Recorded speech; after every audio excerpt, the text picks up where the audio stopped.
जब मेरा second class का रिजल्ट आया तो पापा ने मुझे मेरी मनपसंद डॉल लेकर दी जो आज भी मेरे पास है। उस समय मुझे साइकिल चलाने का शौक पैदा हो गया था। पापा ने मुझसे पूछा कि क्या तुम चला लोगी साइकिल, तो मैंने भी कह दिया हाँ चला लूँगी। बस फिर क्या था, फौरन पापा ने मेरी फरमाइश पूरी कर दी, एक प्यारी सी साइकिल ला कर दे दी। लेकिन उस समय समस्या ये थी कि सिखाएगा कौन। पापा अपने काम में बहुत बिजी होते थे और भाई अपने दोस्तों के साथ खेलने में। कुछ दिन तो मैंने अकेले ही साइकिल सीखने की सोची, लेकिन हर बार चोट लग जाती थी। अपनी बेटी को जख्म लगते देख पापा मुझे साइकिल सिखाने के लिए तैयार हो गए।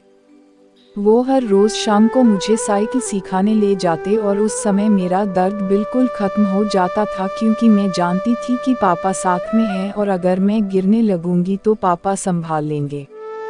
जब साइकिल थोड़ा थोड़ा चलानी आ गई तो एक मोड़ पर आकर मैं गिर गई।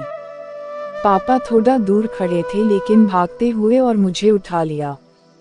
घर जाते हुए पापा ने मुझे समझाया कि काजल बेटी, मैं हर वक्त तो तुम्हारे साथ नहीं रह सकता, कुछ काम तुम्हें खुद ही सीखने होंगे। मैं अगर तुम्हारे पास ना भी हो तो तुम्हारे साथ हमेशा रहूंगा। जब भी तुम्हें मेरी ज़रूरत हो तो सोच लेना कि मैं तुम्हारे आसपास ही हूँ।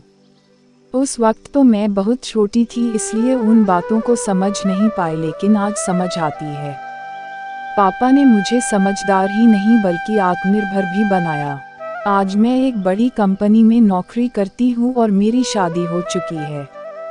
मैं अपने आप को बहुत खुशकिस्मत समझती हूँ, क्योंकि मेरे पापा ने हमेशा मेरा साथ दिया।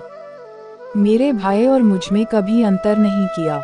उन्होंने हमें अपनी सीमाएं समझाए और खुद फैसला लेने की पूरी आज़ादी भी दी। जब अपनी शादी के दौरान विदाई का समय आया तो मेरे पापा ने मुझे गले लगाया और कहा, बेटी तुम सिर्फ विदा हो रही हो लेकिन कभी पराई नहीं होगी।